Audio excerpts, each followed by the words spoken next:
So China has over 3 million factories, while America has only 250,000 factories. That's a big gap, and that could decide who wins the AI race and who ultimately controls the future of the world. But the United States government has a plan to change everything. What's going on, everyone? Today we're diving into something that could literally determine whether America remains a superpower or we become a has-been, which some argue is already happening. We're talking about the massive industrial transformation that's happening right now and why we as America must bring manufacturing back to America, why we desperately need more skilled workers and the shocking amount of energy required to win the AI race.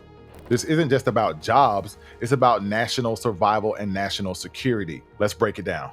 Here's a stat that should terrify every American. In ammunitions alone, China has automated factories that can produce 1,000 missiles per year, while the United States runs out of missile in the first 7 days of any war game scenario or any simulation. And we can't reproduce the ammunition for 3 years. And that's not even the worst of it. When it comes to shipbuilding, China is 200 times greater than us. We produced a grand total of 5 ships last year.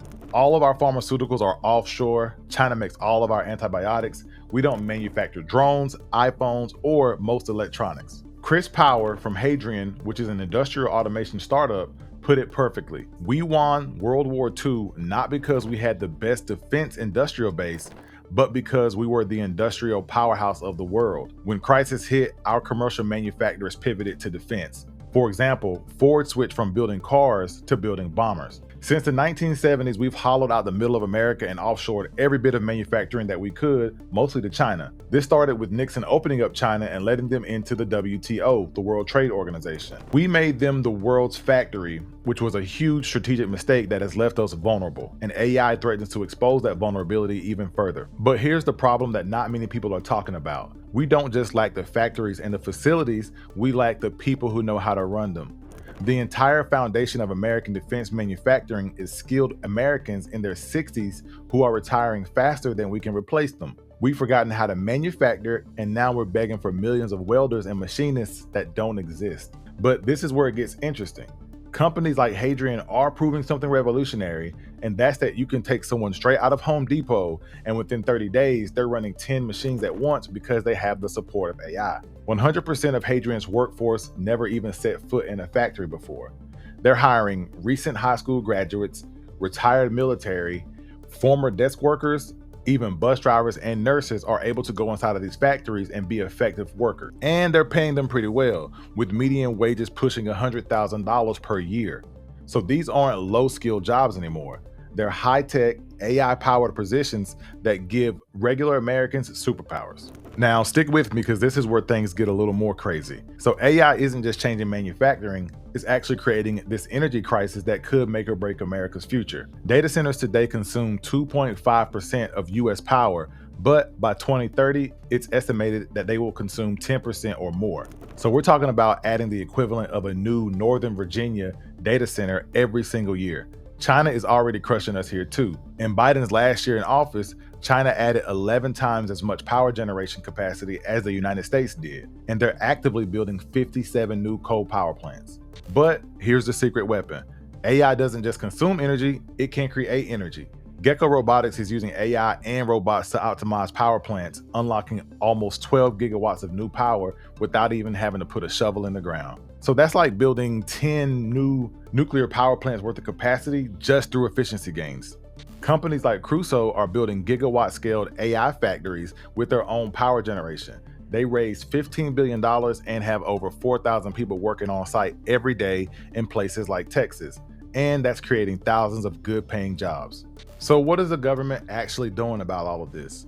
Well, they're doing way more than most people realize. The White House has an AI action plan that has 90 concrete actions, but they're focused on 3 major pillars. The first pillar being innovation. They're cutting regulations that typically slow us down. The second pillar is infrastructure, which fast tracks permits for data centers and power plants, which we know are crucial to AI. The third is an AI ecosystem, where they're planning on making America the global platform for AI applications.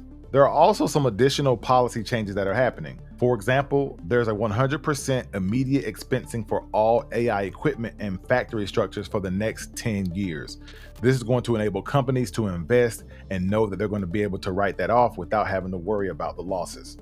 There's a federal preemption of the 1,000 plus conflicting state AI laws. Fast track permitting, which means companies can build their own power plants alongside AI facilities with 10-to-1 regulation cuts. So that means for every new regulation, 10 old ones have to be eliminated. Japan is paying a $550 billion signing bonus to finance American AI infrastructure projects. So they'll pay for us to build nuclear power plants, critical minerals facilities, and power plants. But we keep 90% of the profits and they get 10% of the profits. So it's like having a sovereign wealth fund funded by trade policy.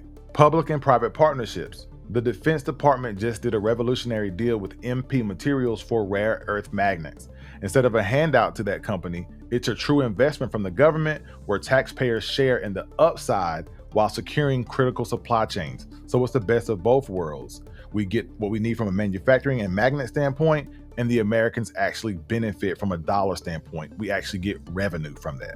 But there's a much bigger picture at play here. This isn't just about manufacturing or AI, it's about preserving the American power in a dangerous world. So every great nation that gets built has the best industrial power first. That gives you the best military, which then gives you the best reserve currency, and then you can rule the world. It's what we've called Pax Americana, or long peace. This came from the relative peace that was experienced in the world after World War II, when the US became the world's greatest economic, cultural, and military power, and that helped to keep world order. But as people tend to do, over time, we got lazy through success and offshoring the very things that made us powerful, like manufacturing. Now we're in a 20-year window where we're staring down the threat of Taiwan, for example, and we're in real trouble. But there is good news. As we just talked through, we're fighting back. The Small Business Administration removed all of the green lending requirements and DEI preferences. So now it's a pure merit-based lending to small manufacturers who are reshoring critical industries. Companies are already moving back production to the United States because of tariff policy as well. So what does this mean for you and the people out there watching? If you're a young person especially wondering about your future, pay attention, because the traditional college path is pretty much broken. You graduate with almost $100,000 in debt for jobs that might not even exist.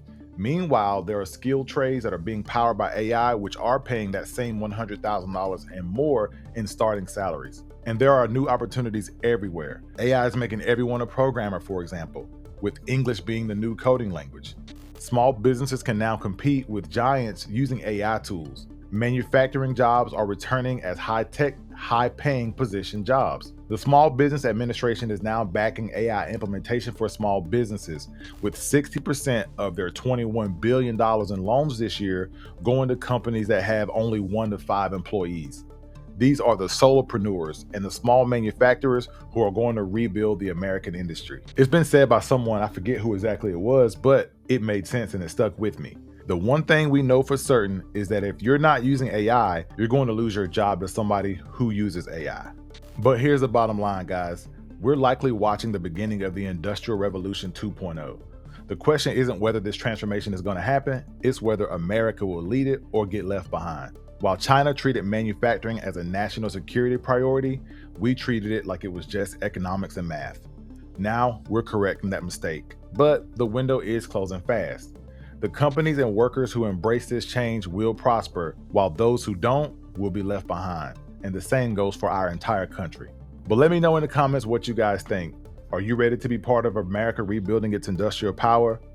And if this opened up your eyes like it did for me, then make sure you hit that like button and subscribe for more insights into AI and how it's changing our world. The future is being built right now. The question is, will you help build it? Now, if you're a small business that wants to know how AI can help you grow and scale, then head over to www.rapidshift.ai, where you can book your free 30-minute AI strategy call. Me and my team can help you look at how your business is running and figure out the best use cases and the lowest hanging fruit so you can leverage AI to stay ahead of the curve. Until next time, guys, Al Bryant here, and I'll see you in the next one.